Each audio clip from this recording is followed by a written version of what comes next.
Hi, and welcome to The Expeditionist. I'm Ralph Iantosca. I consider myself a travel veteran, having been in the industry since 1990. I want to share some really great conversations with some of my travel partners who I just adore. I want to show you a much different way to travel, enjoying local cultures, wildlife, conservation, and sustainability. I want to give you access to a whole new world just waiting for you to have us help you explore. Well, hi, everybody. I'm Ralph Iantosca, and welcome to episode 7 of The Expeditionist. I'm here with Jonathan and my friend Rachel from National Geographic. And so we have a very interesting podcast planned for today. So hi, Rachel. Welcome to the Expeditionist. Well, thank you, Ralph. Thank you, Jonathan. I am so grateful to be here. I know we've known each other for years, so really excited to have an informal conversation today. That's great. So, Rachel, you work with Lindblad National Geographic, which is now National Geographic Lindblad. And many of our listeners aren't really familiar with expedition cruising. They hear about it. Some may have been on a cruise, a traditional cruise, but this is something that my company has focused on for many years as the Expeditionist, and I love expedition cruising. So could you maybe give a definition and an overview of who you are as a company and what you do? Great question. So, Lindblad Expedition, pioneer in adventure expedition travel. We're actually celebrating our 60th anniversary this year. So, our founder, his father, Lars Erik Lindblad, led the first ever non scientific trip to Antarctica in 1966, the following year to the Galapagos.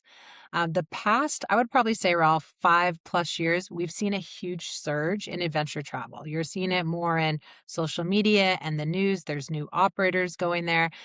A lot of times it's guests that are looking for off the beaten path trips. The only way you can explore these remote expedition destinations are on small vessels. So that's one thing traveling with us, no more than 154 guests. You're on these zodiacs that are maneuverable and you can have remote beach landings, places you can't access on a big ship. Cultural, remote destinations. And the other thing, too, Ralph, I know we're going to talk about today is the educational side of traveling on an expedition. So we have expedition guides that lead all the trips, and they give daily lectures, nightly recaps. So it is very different than your traditional classic cruising. But the biggest thing is the remote destinations we go to and the team that leads the trips. I love it. So let me ask Jonathan a question since you're new to expeditions. What is your impression of an expedition cruise? It's a good question. I mean, just in the answer you gave, Rachel, the intersection of adventure and expedition, I think, is what piques my interest. When I come from an active travel background. We were saying earlier, I was formerly a guide and trip leader with Backroads, leading these luxury active travel vacations. So I love an active component. Adventure doesn't necessarily always mean active. So this is kind of part answer to Ralph, but also part question to you. To me, adventure and expeditioning is, as you said, off the beaten path, getting away from the tourist circuit, away from crowds. There's definitely an element of the natural world that I think of, getting out and using your body, doing things on foot, getting up close and personal with an environment or with wildlife. That's kind of what I think of. But yeah, I'm curious to hear more from your perspective on how all of those things intersect. Uh, it is what you're sharing is very true. Being active, being ashore, hiking, walking, zodiac cruising. The great thing with being on small expedition ships is you have that creature comfort. I like to say it's like small boutique floating hotel that gets you to these remote destinations. So, give an example. Antarctica, the only way you can explore Antarctica is on a small expedition ship. So I think selling some of these remote destinations that can only be explored on expedition ships really piques guest interest. A lot of times, Jonathan, we're not talking about traditional cruisers that want to go on these trips. We don't have ballroom style dance classes and Yeah. large entertainment on board. The entertainment is the educational side of things. A lot of times, you're so busy throughout the day that after dinner, you're ready for bed because the expeditions start quite early. I'll give an example of the Galapagos. You could probably do 5 different activities throughout the day. And the great thing is, we have different levels of activity. So, if you're traveling with a family like grandparents, parents, and kids, maybe someone wants to go on the longer hike, we offer that, or a short beachcombing walk in a Zodiac. We can cater to all different activity levels. And I think that's nice too, being on a ship where you're taken care of by the guides and the crew on board. Anyone can go on these trips. I always say, as long as you can hike maybe a half a mile, climb a flight of stairs, play around a golf, walk your dog, you can go on an expedition. That's a great way to sum it up, isn't it? Yeah. Wow. Over the years, I've traveled a lot with Lindblad, which is now National Geographic Lindblad Expeditions. And my very first time I went on your trip, I went to the Galapagos on a ship that you no longer have. And I loved every minute of it. I couldn't believe the experience that I had, and it was so easy to travel with you.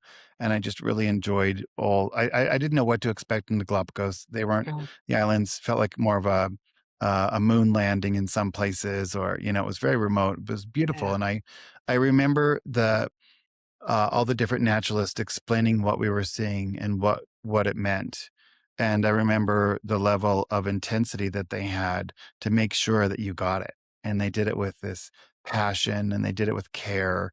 And it really clicked with me. And it was things that I were introduced to that I just got hooked on. I really realized when I travel, I love learning. And that's why I travel. It's always about learning for me. But it wasn't just learning, it was really doing. And so we had I don't know, a 2-day-old pup on the beach with his mom suckling. And, those sea lions were just beautiful and they were 3 feet away from us. And she was just tired and the baby was just looking at us. And I was like, wow, this is so special to get so close to something that I never thought I would ever do. It was really nice. I liked it. And actually, this year in January, we celebrated one of our clients in the Sea of Cortez. It was our second time of going on the National Geographic um, venture. It took me a minute. We flew to Loreto, and it was her birthday party, and we went to the breeding lagoons in San Wow. Ignacio, which I thought was wonderful. And we had a beautiful gray whale come on his back up to our boat. And we gave him belly rubs, and he had his flippers all the way out. And, it was like, happy birthday to you. Like, how special was that? It was really, really great. So I don't know. I just always feel like I don't know what to expect. And that's why I like to go with you all the time, because if you expect something to happen, you just can't predict it. And it's always unpredictable. And so I think that element has kept me hooked all these years on expedition cruising. I really love that. What you just shared is exactly how I felt on my first Galapagos trip, Oh, right? really? I remember this was probably about 10 plus years ago. And I went to Alaska on expedition and then I did Galapagos. And I'm like, okay, I having a bird checklist and getting into all of that with the ornithologist. You put your phone away and there's no civilization there, right? Other than when you go to the Highlands in Santa Cruz to see the giant tortoises and you having that moment with the pup ashore. I had that moment snorkeling. I had about probably 20 Galapagos penguins around me, sea turtles, manta Yeah. rays. I'm like, oh my goodness, where in the world? And I had a GoPro with me. And I said to myself, I'm putting this away. It's distracting me. I just want to like Yeah. Be present. be present. And I think too, when, people travel, they have a checklist of things they want to see. And, they go to Europe in the summer and big cities and big crowds. I want to get away. I don't want to go to those trendy places. I want to get off the, No. and that's what's nice because it's less about, I think, having that checklist and more about being present around the wildlife and local communities we visit. Yeah, it's funny. You just reminded me of some things. You forget when you do so many different kind of trips all the time. In the Galapagos on my very first trip, there was I forgot where it was, but they had these really wonderful sharks that we swam over the top of. Um, I got in the water. They told us it was safe. I was very nervous, but here we are with our snorkel equipment, and they were maybe 15 or 20 feet down from where we were, and we snorkeled over the top of them. And I mean, there must have been, I don't know, 12 or 13 of them. They were really big and beautiful. And I'd never been in an ocean with sharks next to me. Like, I know there's sharks there, but like not Yeah. right there, right? And then when I got on the ladder to get up into the Zodiac, I kind of freaked out. Like, I just did that. Oh my God, what was I thinking? Like, and then I went, I just did that. How cool is that? Like, it was like 2 moments in one. And I just thought, I have to do more of this. I love this. So on all of your trips that I've been on, I've been on so many trips. Every one of them has been my favorite. I haven't been on one that I thought was just okay. But I think the Kimberley in Australia, we did a Kimberley, Australia to Bali, Indonesia from Darwin. It was Wow. really long. It was almost 3 weeks.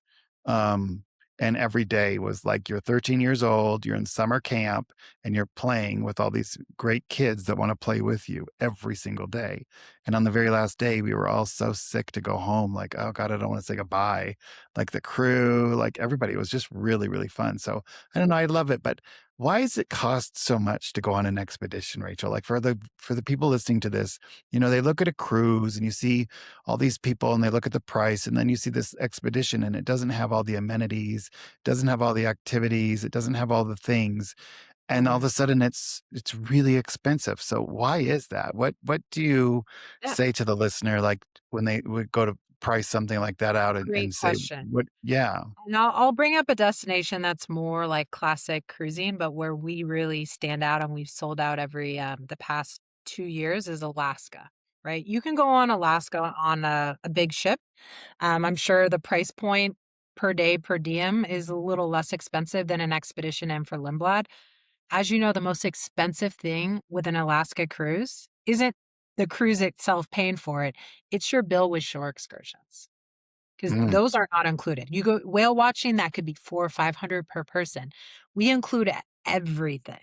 And we have permits to operate, which is really unique, our own excursions there. We don't have to work with a third party operator. So having that expedition team, expedition travel in general is more expensive to operate because of the permitting, the remote areas we're going around the world, and then who we have hosting these trips, the expedition guides that are on board.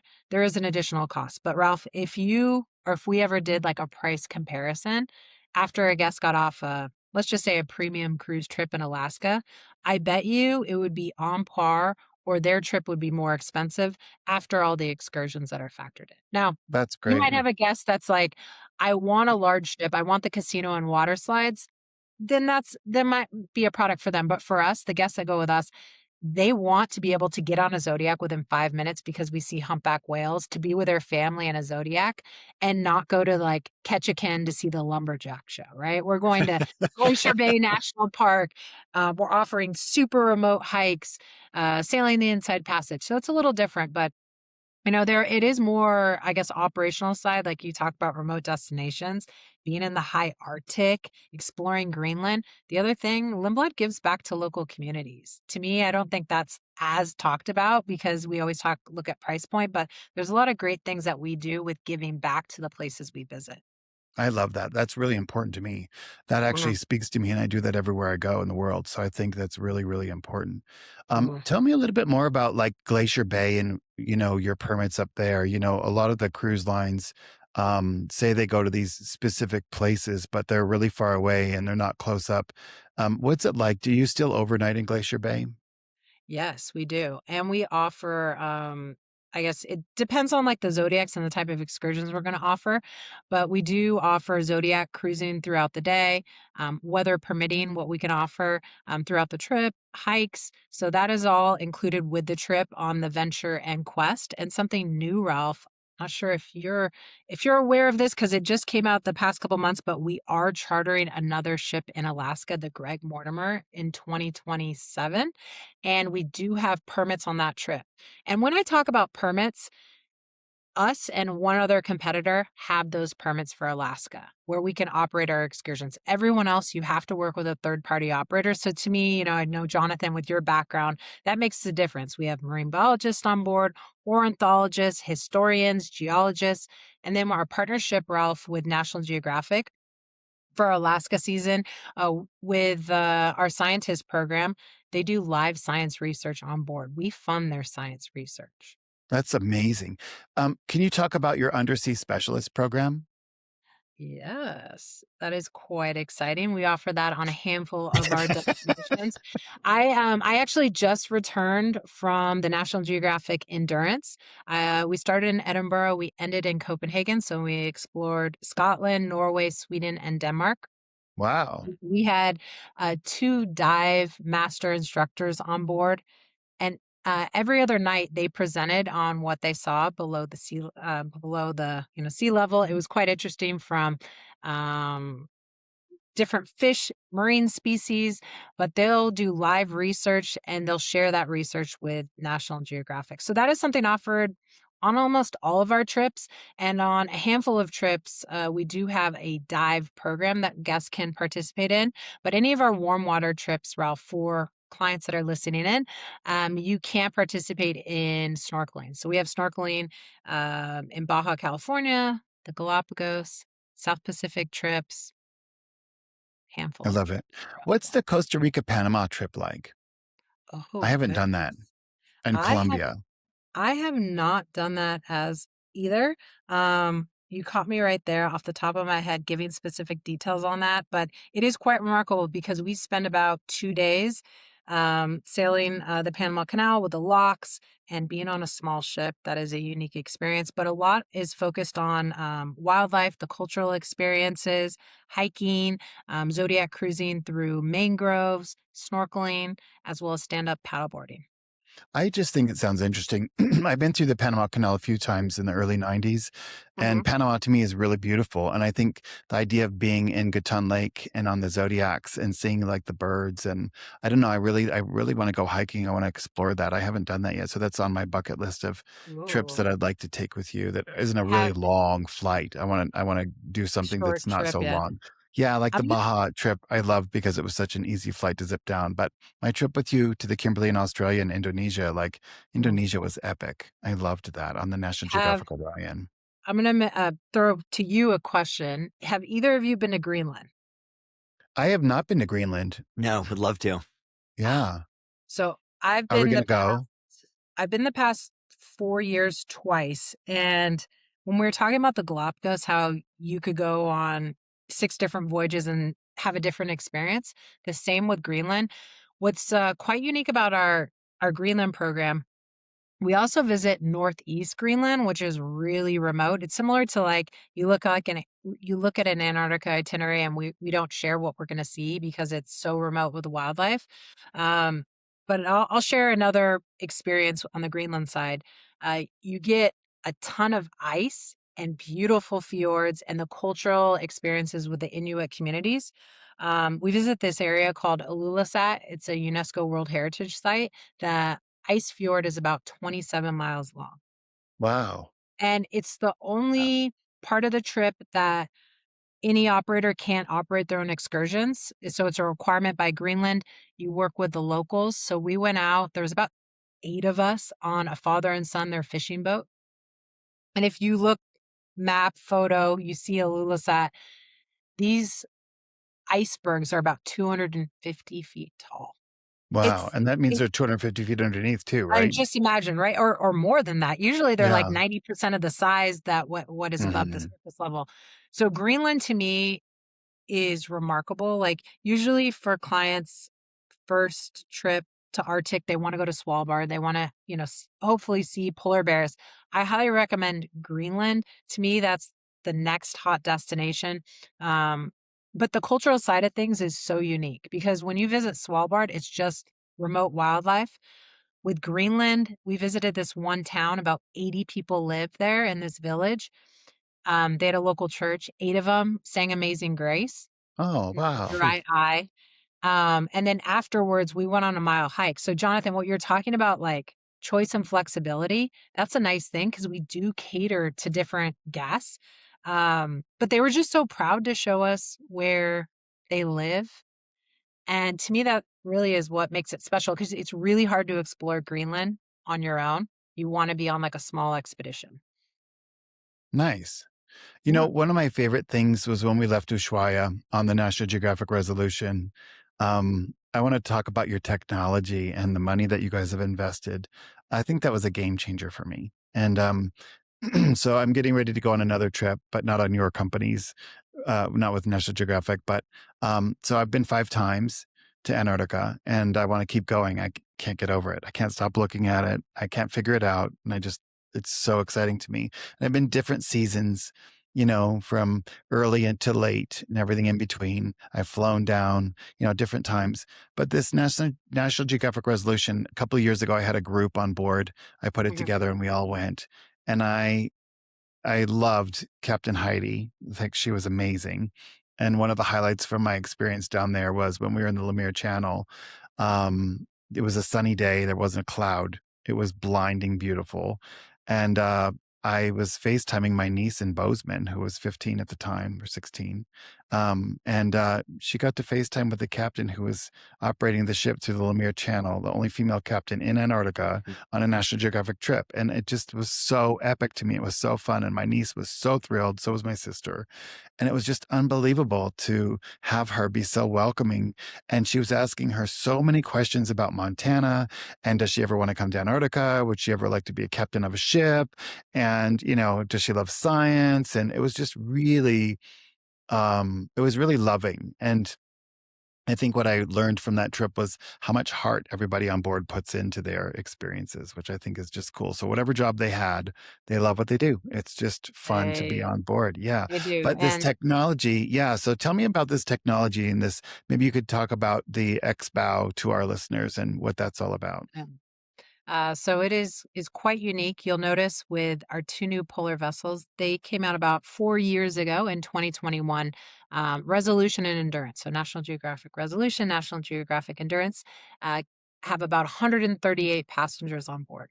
But Ralph, what you just said about Captain Heidi to me is really what stands out for Lindblad. We have an open bridge policy. I'm guessing that when you chatted, FaceTimed with Captain Heidi with your niece, it was probably in the bridge. It How was in the unique. bridge. She I was mean, actually, yeah. mo My niece was watching her watch the radar screen and look at where the depth was. I don't know what she was doing. It just looked like we were on Star Trek with this big seat and all these things. I don't know. I yeah, loved no, it. but how unique is that? I have never been in a bridge on a ship other than my time at Lindblad, right? It's not something that a lot of cruise lines offer, but being on board Lindblad, the biggest thing is the educational component. I know Jonathan, with like your background with that, the guides Yeah. are always very present. They host lunches and dinners. Captain Heidi as well interacts with the guests. They'll talk about navigational charts. Going back to the technology side, it's a PC5 ice class, which is the So highest ice what class. does PC5 mean? Like you hear all these So, terms. What is yeah, PC5? so icebreaker is where they don't have stabilizers on board where, they can break sea ice at a certain level. PC5 is the next below that a little bit level of ice that we can go. So farther north in the Arctic, farther south. I know yesterday we were 88 degrees north, seeing 5 polar bears, I think 4 days into the voyage in Svalbard. Wow. You'll see the X-bow. What's unique about this X-bow, it's a smoother crossing, which is really important. I know you mentioned 5 times going to Antarctica. So what is that? 10 times crossing the Drake?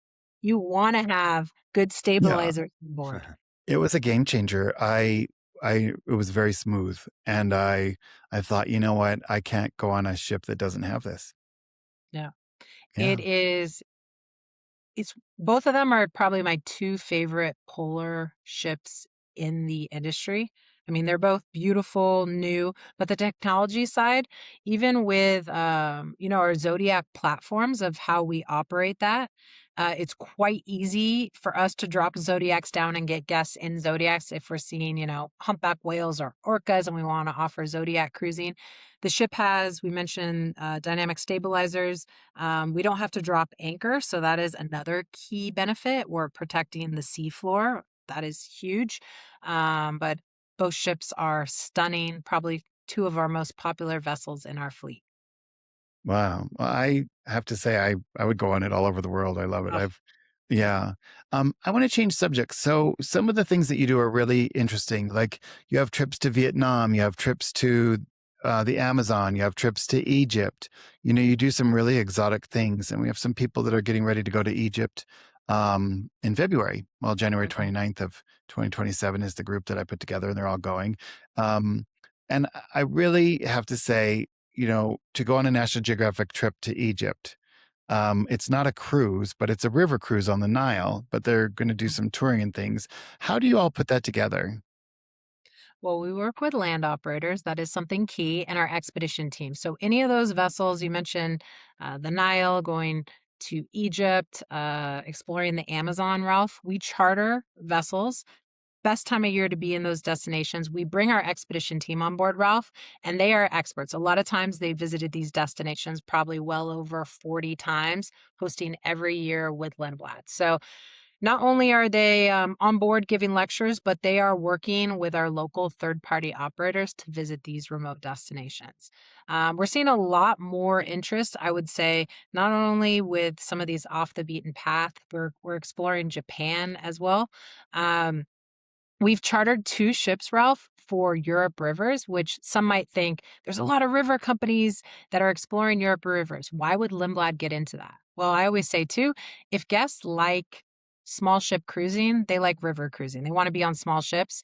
We have sold out our river product. We've added Christmas markets in December of, I want to say, 2027. So we're seeing a lot of interest with the charter, not just our traditional core destinations, but remote as well.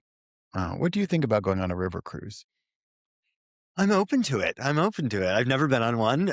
Again, as someone who's kind of an active, adventurous, exploratory human, I think Yeah.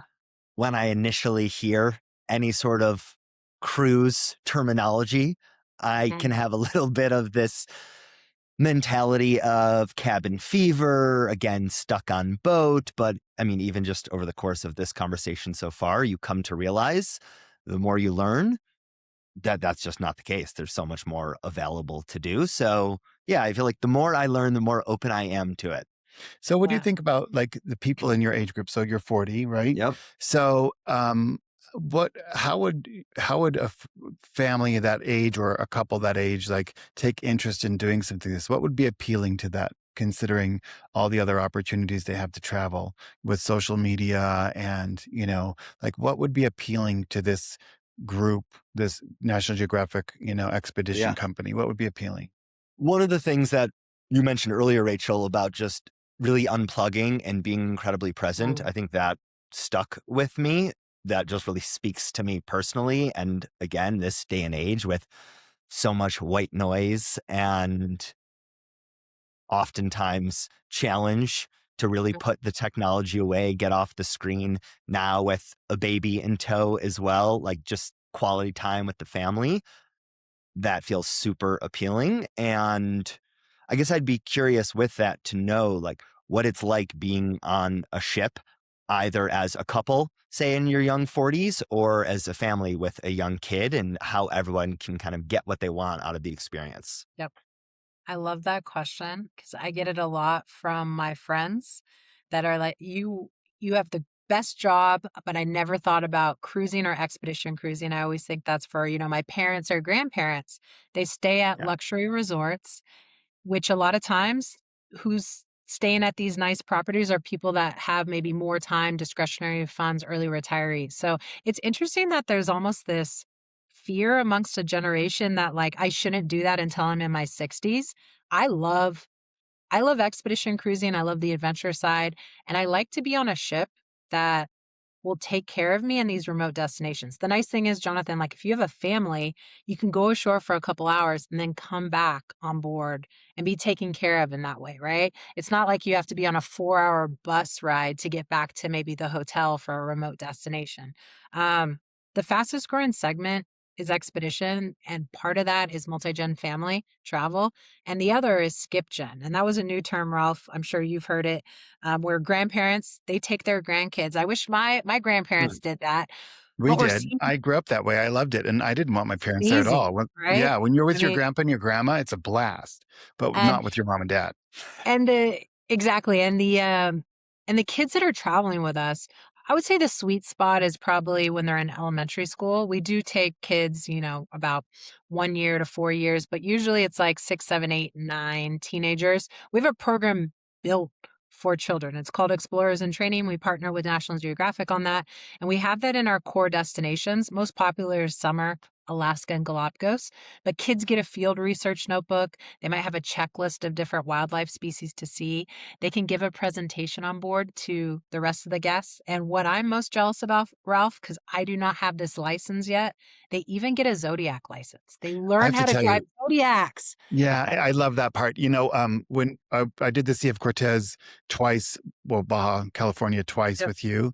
On my first trip, we took a trip over Christmas, and I had never been on a holiday voyage before, and it was something that I wanted to experience. And I had a family from Houston that I worked for, and they had a few problems. They really needed to connect. You know, how some people just Mhm. need to reconnect and be together. They're just too busy. And so there was the parents, their daughter, who I think was 40, and then she had two kids that were 19 and 17. And then there was a young 13-year-old, and they all went, or maybe he was 11 at the time. But he signed up to do the Zodiac program and learn how to drive the Zodiac. And what was really fun was they kind of broke the rules, I think, because Of we were course. all in the Zodiac waiting to go from the ship, and then he came down and he drove us out, and we were all screaming and hollering because he had learned how to do it. So I think he was 11, and he was driving and pushing, like driving the Zodiac, and we were all in it. It was just fun for him. He just got the biggest thrill out of that. But what I really loved was the grandpa. He was just on fire. Yeah. I think too is a lot of shift in generations about types of trips. I mean, how fortunate your grandparents took you on these trips. It's less about the monetary things. I think people want those experiences that they can hold on to with their families. And that's what we hear a lot. I mean, last summer in Alaska in July, 20% were kids under 18. Wow. Which is quite remarkable, and it's the multi-gen family side, you know, a family of 8 or 10 traveling together. We don't have a babysitting program, so you're not getting that, but it's really kids, a lot of times they're in private schools, and their grandparents and parents still want them to learn on vacation. What better way? I mean, to be in remote wilderness with some great guides exploring. I love it. I think what also I'd like to maybe have the listeners learn about is your food and wine program and your sustainability efforts. Mm.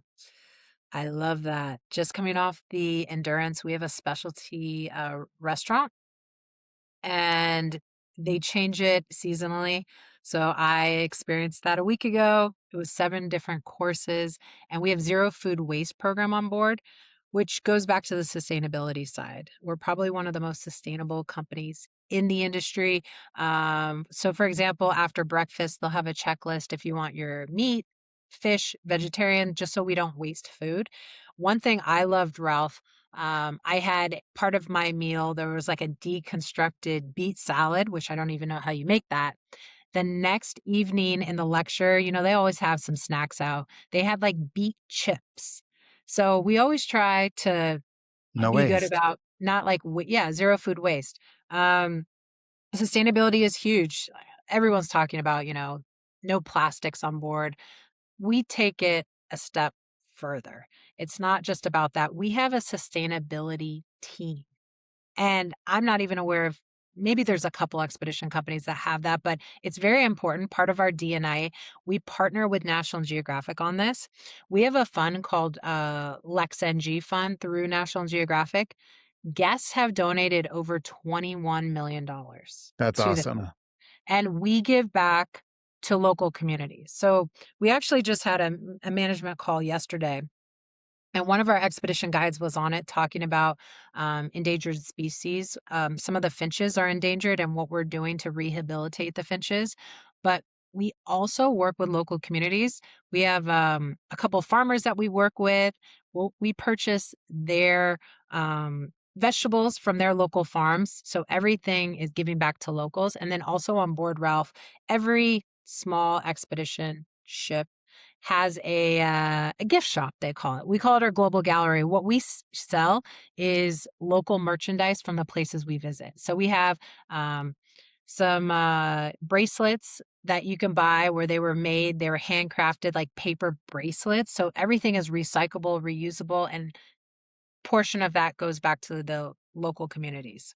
And that's really important to me. I love seeing that. It's fun. It means something too, especially when you meet the maker. Um, Exactly. Yeah. Can we also talk briefly about like maybe your trips up to British Columbia and the San Juans? I think that's a Oh, area that is often overlooked and it's a great time of year to travel. I think meeting the local community there is also really special. And I don't think there's a lot of trips that go up there. You guys have maybe 3 a year to the San Juans. And could you maybe touch on a little bit of of that? course. And I missed your part about the food and wine program. So we do partner with Food and Wine Magazine. So we have themed voyages in the Mediterranean with Food and Wine Magazine, and we also have it, Ralph, for Columbia and Snake River. So Nice. it is quite unique. There's a lot of history behind that. Zodiac cruising will also visit wineries, great hikes. San Juan Islands. If I could go every summer and stay in the San Juan Islands, I would. It is Mhm. beautiful. Jonathan, I'm sure you would geek out over this. Like Have the you ever port. been up there? I have not. I have a Oh, lot you of got to friends who go. spend time adventuring, cycling. I've heard amazing things about the San Juans, but have not yet been. Yeah. Friday Harbor is so cool. Yeah. Yeah. Yeah, yeah, it's quite remote. A lot of people will just stay in their cabins, visit for the weekend, but to be on a small expedition, ship exploring, I went kayaking. You think, where in the world am I kayaking in this remote area? And then all of a sudden, an hour later, I see a humpback whale like 20 feet away. I'm like, how Beautiful. remarkable, right? Like, Yeah. how remarkable is this? I mean, there's so many.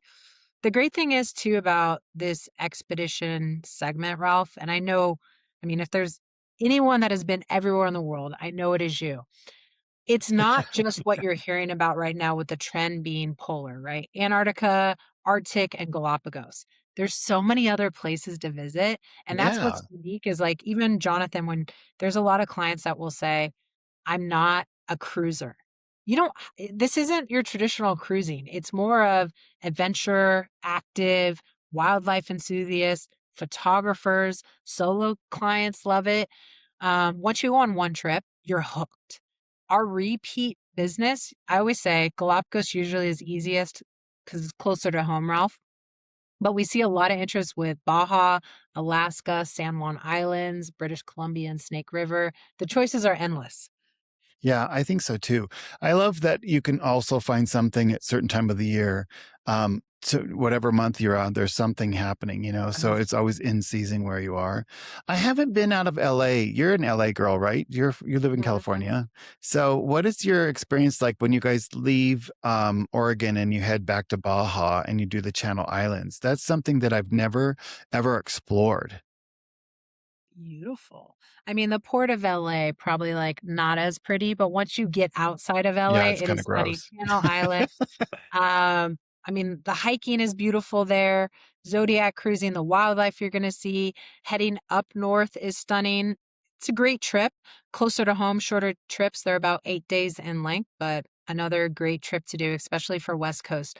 The other thing with Expedition, there's not a lot of trips that are around like the East or West Coast of the United States. So finding those trips along the West Coast for shorter flights or for listeners on the call, if you live in Southern California, quite easy to get on the ship in LA. What about Canada, New England? Ooh. We combine our Canada trips with like high Arctic. So they're a little longer. I love them, but it will a lot of times combine Greenland and the Canadian Arctic. We'll visit Baffin Island. Great place to see polar bears, the birding life, and then something else, Ralph.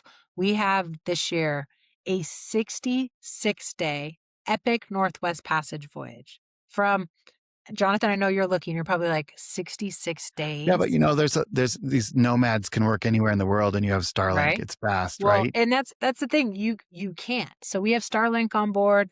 If you need to plug into your laptop, you can. We're sold out of that trip, 66 days. So it's back-to-back cruises.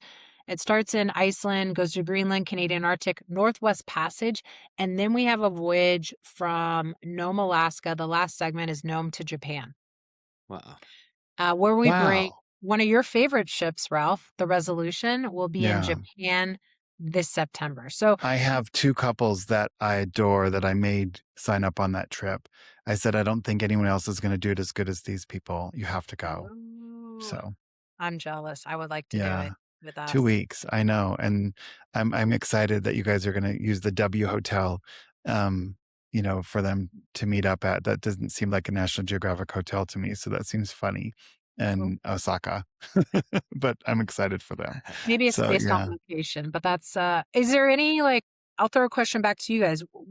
Where where's the next destination you want to explore? Maybe it's not even related to like expedition cruising. Is there something that you're seeing like no operator goes there, but I think it would be great?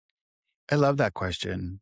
Um, I think today there's some worries with some of the travelers, like airfare right now, because of our situation in the world. The prices Um, have climbed so high. The airlines are making it a little challenging because they're having to dance and cancel and regroup. And so it's making it kind of hard. And I also feel like people have only so much time off. And Right. what I've been trying to do is get people to take longer trips and not fly so much. So if you can combine and stay over there, since you can work remotely now with Starlink and all these fast things, just stay and be a little nomad for a couple of weeks longer. And then you don't have to kind of go back and forth. So I don't really know. I think West Africa is something that's coming Um, onto the scene now. People have been to Kenya. They've been to see the gorillas in Rwanda. They've been to South Africa. I think that's interesting. I think the islands like the Seychelles are also coming. That's pretty um, popular. Madagascar is interesting. Maldives, Sri that's all. Lanka, I think Mhm. Vietnam. There's a lot of places. What about you, Jonathan? What Or- do you think is Well, I was thinking about it more for me personally, where I want to go, but Mongolia came up in conversation Oh, recently big with time. Ralph, which Yeah. really Yeah. intrigues me, or some of the Stan countries are on my list. Yeah. Japan, certainly not undiscovered by any means. I feel like Japan's been very hot lately, and I spent a week there a couple years ago, and I'm dying to go back. I just fell in love with it immediately, so it's I want to go high to on my Georgia. list. I think Georgia sounds epic to me. I'd like to do a trip across the stands. Yeah. That's fascinating. Yeah. Oh, I I love love the that. history. Yeah. I was talking to someone else from Mongolia recently. We had a lunch.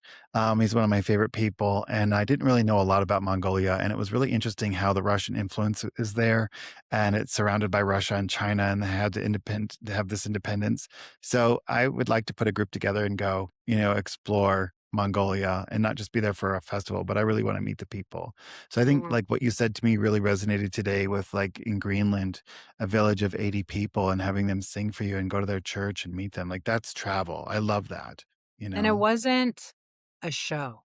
Like you were Yeah. seeing their lifestyle. Like when you mentioned something about your kids that were visiting on one of the trips and how playful they were. They these little cute boys, they like greeted us as we were getting off the Zodiac and they were playing with our life vests and they were just so curious. I mean, it was right after COVID. So I think we were the second ship that visited that summer. They haven't had tours Wow. in 3 years. And they were Mm. just so proud of like where they live, a small fishing village. Like you Uh came to see me. yeah, and let me show you what it's like here. And a place for me that is on my list is Bhutan. I Yeah. would You have to love go. You to go have to to go. Bhutan. Yeah. Yeah. just have to go do it. Go right now. I know. I wish the thing is, I'll on go our with you. side, I know on our side of things we're selling, but it is good to explore these off the beaten path. I don't want to go to the big cities. I want to go to places that are super remote. And the nice thing is being on and traveling with Ralph and the groups you host, you're always in a safe group space led by a guide. And Jonathan, your background too, I know that's huge. You're not booking something on your own and it's the unknown. You're always with people that like know the area they're exploring. Yeah, I think, you know what? I don't know. I would say yes to everything you do. There isn't one trip that I wouldn't do that you offer. I look at your itineraries from beginning to end, and I really love the planning and the DNA that goes behind the planning of how thoughtful they are and how everything matters to everyone. And I think that's one of my favorite things about working with you and traveling with your brand and getting to travel together. It's just very thoughtful. I mean, it always has been. And I don't know. I just don't know another brand that thinks the way that you think, and has so much gratitude for everywhere you are. And Yeah. so I think that's I'll my favorite part. I'll throw out one other thing that makes our company stand out, and it was on my last trip. Not many companies will change their itinerary. Like the captain can make a decision without maybe calling headquarters. We are crossing the North Sea, which is notorious for it can be a little rough. Yeah, smooth as glass. The Oh, sun wow. was up. Like how you shared that day going through the Lumiere Channel in Antarctica, the same. Mhm. After lunch, they made an announcement. We're going to offer kayaking and a polar plunge in the middle of the North Sea. Wow. I mean, how epic is that? I don't know anyone that's probably ever polar plunged in the North Sea like that, where you can't see land. So those are the like little experiences that you get with us that you might not hear about. Like it's not always a planned itinerary. That's what I like. We do things a little different. Yeah. I think that's what makes it so much fun. Well, thank you, Rachel. It was really nice to have you on our show today. And Thank for you. all of our listeners, Lindblad National Geographic is one of our favorite companies that we do business with and we send a lot of clients with. But I think I said it backwards. It's now National Geographic Lindblad, right? So, National Geographic Lindblad Expeditions. You're yeah, close. well, I love it very much. National Geographic Lindblad. So, thank you for everything today, Rachel. It was really nice to be with you. And thanks, Jonathan, for being on the pod today. Of course. Thanks, Rachel. It was wonderful. Thank you both. I hope you all have a great day. Thank you, listeners. Take care. Thank you for listening, and I hope you learned a lot. If adventure calls you, don't hesitate to reach out to the Expeditionist. I can't wait to explore with you. Your adventure awaits.